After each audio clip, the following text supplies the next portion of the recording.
ريال مدريد عكس التوقعات برضه مكمل لنص نهائي دوري ابطال اوروبا بعد ما قدر ان هو يكسب تشيلسي 4-0 من مجموع الماتشين الذهاب والعوده. فشخصيه البطل مكمله، فيلا احنا كمان بقى نكمل ونتكلم عن اللي حصل في الماتش بكل تفاصيله. بس الاول عايزك تعمل لايك وشير الحلقه دي عشان تساعد ان هي توصل ناس اكتر وناس اكتر تشوفها. ما تنساش تعمل سبسكرايب للقناه واستنى كل الفيديوهات الجايه. وبس كده، اهلا بيك في كروس اوفر، انا عمرو زكي ويلا بينا. كلمتين كده في السريع محشورين في زوري من ساعه ماتش الذهاب. لما ماتش الذهاب خلص انا كنت مبسوط جدا كمان، لان زي ما بقول لك الدنيا بالنسبه لي قبل ماتش الذهاب كانت عكس التوقعات شويه. فكره ان لامبرد كان لسه واصل وقلت بقى هيجي وهيعمل بقى ماتش علينا ويصعد ويديله عقد دائم بسببنا وكل الحاجات دي، فان احنا نكسب الذهاب ونلعب ماتش حلو وكنا مسيطرين جدا وكل الكلام ده، فده كان مفرحني. لكن كان في حاجه واحده صغيره هي اللي كانت مضايقاني. اللي كان مضايقني ساعتها ان انا كنت شايف ان الماتش ده يخلص اكتر من 2-0 بكتير، وده اللي فعلا كنت قاعد بتمناه. يعني انا كان نفسي ان الفرقه لما تلاقي الدنيا مريحه وتشيلسي فريق مستسلم خالص وبيلعب بشكل وحش جدا ولامبرد بره الجيم واللعيبه بره الجيم، تنزل وتكمل وتدوس. بدل ما خلصوا 2-0 كنت اقدر اخلصوا 4-0. بتكلم على الذهاب بس، لان ساعتها كان كل اللي في دماغي ماتش العوده في الستانفورد بريدج مع الجماهير بتاعه تشيلسي،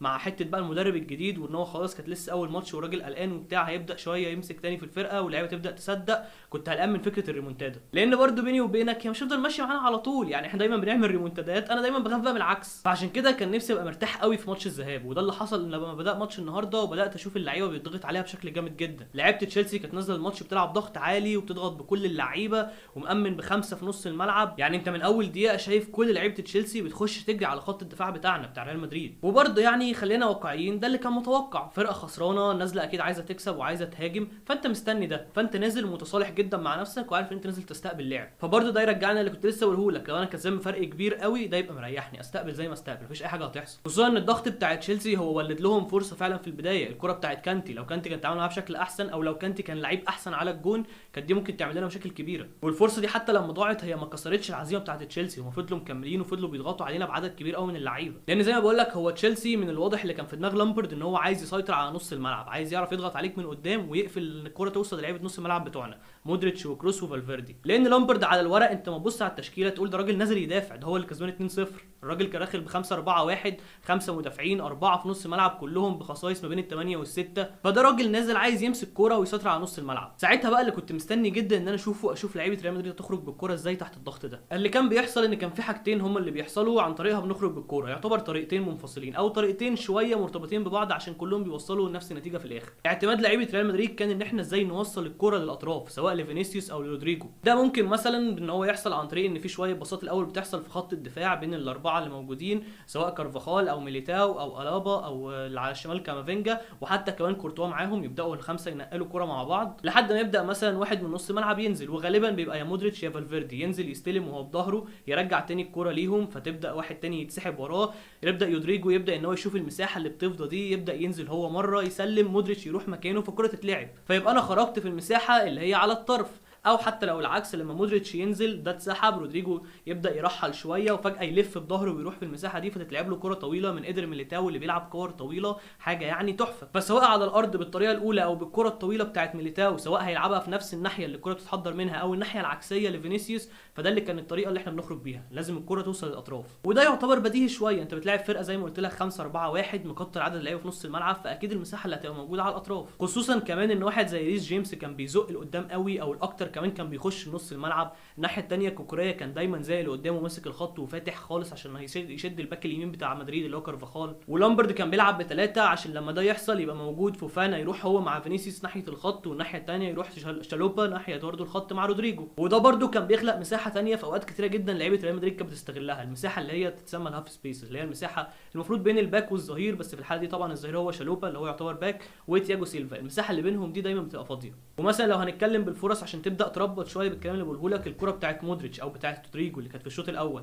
رودريجو لما دخل في الحته دي وكان واقف في المساحه دي، لما استلم الكوره راح عادل ومعدي وراح شايط، دي اول واحده. بعدها بتاعت مودريتش برده لما دخل في المساحه دي برده راح مستلم وراح على الجون وشاط. فهي المساحه دي دايما فاضيه وموجوده بس مستنيه حد يجي يملاها. وده رغم الزحمه اللي لامبرد كان عاملها في نص الملعب، لكن لان هو كان مدي كلهم وظايف ان هم يزيدوا قدام ويضغطوا، فدي كانت بتفضل فاضيه مع شويه تحركات ولعب من لعيبه نص ملعب ريال مدريد اللي كلهم متمكنين قوي في الموضوع ده، كنت بتعرف توصل لها. وده اللي كان الشوط الاول كله بيدور حوالينه، لعيبه تشيلسي عايزه تضغط عليك من قدام، تقطع الكره من مكان ما انت بتلعب بيلعبها يوصل على طول على الجون، يحاول ان هو يسجل او يستغل غلطه مننا او يعمل اي حاجه من الحاجات دي. وده طبعا جالهم كورتين، كوره كانتي اللي كانت في الاول اللي قلت لك عليها، وكوره كوكوريا اللي كانت في الاخر، اللي اعتقد ان الكوره دي هي اللي فعلا فرقت في الماتش. وبصراحه مع الكوره دي انت لازم تشكر كورتوا، الراجل ده جمايله علينا عماله تكتر، فعلا وجود كورتوا بيطمن جدا اللعيبه وبيطمنا احنا كجماهير، حاجه يعني بصراحه فرق كبير قوي. وزي ما قلت لك على كوره كانتي لما ضاعت ان ده ما كسرش عزيمه تشيلسي، هقول لك بقى دلوقتي عكسه على كوره كوكوريا، تحس لعيبه تشيلسي نزلت الشوط الثاني ما بقتش مصدقه ان هي ممكن ترجع زي ما كانت مصدقه في بدايه الشوط الاول. فطالما انت ضيعت فجاء الوقت ان انت تستقبل. الجون الاول اللي جه عن طريق رودريجو ده جه بسبب المساحه اللي بكلمك عليها في الاول، دايما الطرف فاضي ورودريجو معاه واحد بس، فعنده فرصه لواحد على واحد، كان هو وتشالوبا،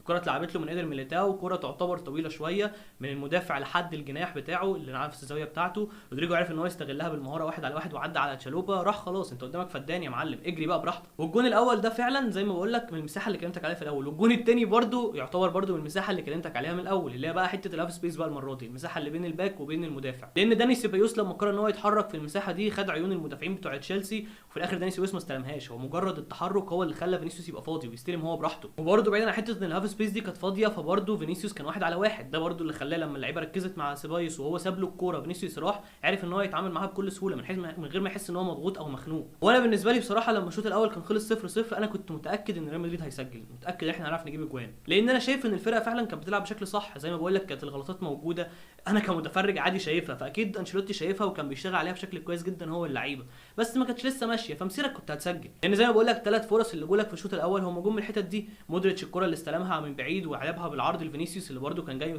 فاضي خالص واحد على واحد هو وفوفانا، الكره بتاعت رودريجو والكره بتاعت مودريتش اللي اتكلمنا عليهم، فكون ان احنا كنا بنوصل بشكل صح وبتكتيك صح، فكنت متاكد ان احنا هنسجل، فجميل قوي بصراحه، وانا كنت مبسوط جدا باللي بيحصل ده، يعني الجون الاول يكيفك، الجون الثاني يكيفك اكتر، احتفال رودريجو لما خلص الجون الاول وراح عمل سي ده يكيفك اكتر برده. اخر حاجه بقى 3 لعيبه لازم اتكلم عنهم، كروس ومودريتش، لان اللي هو بيعملوه ده فعلا زي ما قال المعلق لا تفسير منطقي للي بيعمله مودريتش، ونفس الكلام بالنسبه لي على كروس بصراحه. ارجع قبل ماتش الذهاب شوف ازاي كله كان قلقان من فكره ان نص ملعب تشيلسي لعيبه شباب بيجروا كتير، انزو كوفازيتش كانتي، الثلاثه دول لعيبه بدنيا عاليه قوي، واحنا عندنا اللعيبه بتاعتنا في نص الملعب كبار في السن، بنتكلم عن مودريتش 37 او 38، كروس 33 سنه، فاحنا بنتكلم ان الطبيعي واللي كان متوقع ان لعيبه تشيلسي هي اللي تعرف تكسبهم بدنيا، لكن اللي حصل سواء في الذهاب او العوده ان الاثنين دول ادوا درس لكل الشباب بتوع تشيلسي، بص يا معلم بتمسك الايقاع بتاع اللعب ازاي، بص ازاي بتخرج بالكره من تحت الضغط، لا بصراحه اللي هم بيعملوه ده فعلا مش طبيعي. انا كده عارف ومن اول الموسم مقتنع، ومن الموسم اللي فات كمان وغالبا الموسم اللي جاي، ان احنا بنراهن على ان اللعيبه الكبار في السن دول هيعملوا فورمه خرافيه، ولحد دلوقتي هي ماشيه معانا، فتمام طول ما هي ماشيه ربنا يستر بقى من اليوم اللي هتبوظ فيه. واللعيب الثالث برده اللي عايز اتكلم عنه بصراحه ايدر ميليتاو فعلا حاليا واصل لفورمه مميزه جدا، سواء دفاعيا او الكور الطويله اللي بيلعبها، الواد رجله مظبوطه ظابطه، ايه يا ابني ده انت تطلع تلعب صانع لعب بقى، وفعلا ده فارق مع الفريق لما بيتضغط عليه، يعني زي ما كنت بكلمك في بدايه الفيديو احنا بنتكلم عن ايدر ميليتاو واحد اساسي جدا في الخروج بالكوره، الكوره الطويله اللي بيلعبها سواء لفينيسيوس او رودريجو بتفرق معاك جدا، بتخرج عدد كبير قوي من اللعيبه بره اللعبه، بتقطع عليك مسافات وبتخليك تنجز، فحلو انا متكيف جدا ومبسوط وخايف جدا بقى من ماتش السيتي، يعني بنسبه 99% اللي هنلعبه في الماتش الدور اللي بعده في نص النهائي يبقى السيتي، ومش عارف ما يعني قلقان بصراحه، بس ما عنديش حاجه اقولها بقى دلوقتي، فيعني ربنا يستر لما ماتش السيتي يجي وتمشي كده معانا بقى ونعدي، اصل لو حصل ريمونتادا ثانيه جوارديولا ده هيروح مننا فيها، بس باشا شخصيه البطل موجوده فربنا يسترها. بس كده هو ده اللي كان عندي عن ماتش ريال مدريد وتشيلسي، لو حد عمل لايك وشير زي ما قلت لك عشان توصل ناس اكتر، ما تنساش تعمل سبسكرايب، وبس كده سلام.